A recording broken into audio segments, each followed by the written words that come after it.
Hello, welcome to the RANsquawk US morning briefing for today, 20th of November. Has been a relatively busy day despite the severe lack of economic data. We have seen US equities open to the downside with basic materials and energy stocks weighing as the dollar index found some upside momentum. Crude also came under pressure as a result and was down around $1 at last check.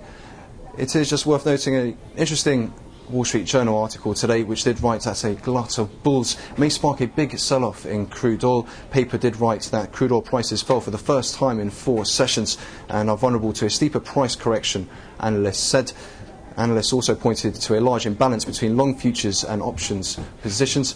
Should crude's recent rally run out of steam, it could spark a large sell-off, according to the Wall Street Journal. In terms of fixed income, T-notes saw some selling pressure following competition from a big corporate deal which holds a high rating and as such led to selling to make room for the paper. In other notable fixed income news, the Euribor strip got hit after the ECB amended its ratings requirement on ABS collateral, which is seen as the first definitive step taken by the ECB to start withdrawing its emergency measures. In terms of US equity specific news, did see Dell report after market yesterday missing on both the top and bottom line. The company did, however, say it expects Q4 revenue to improve over Q3 and is to forego share repurchases.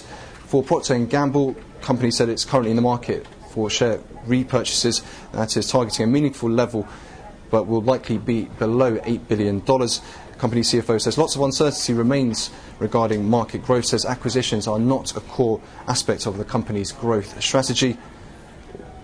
For US banks, the Federal Reserve or even Federal Reserve officials are stepping up scrutiny of the biggest US banks to ensure that lenders can withstand a reversal of soaring global asset prices, according to people familiar with the situation.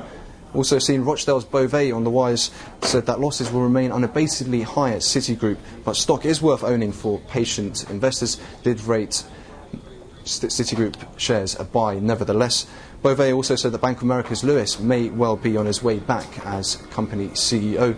In terms of broker moves, Hess Corp has been upgraded to overweight from equal weight at Morgan Stanley, and Marathon Oil price target raised to $45 from $40 at Collins Stewart, while Research in Motion has been downgraded to neutral from buy at FTN Equity. Just looking ahead, again, it is a pretty light day in terms of economic data, though we will see the weekly ECRI and Baker Hughes numbers later on in the session.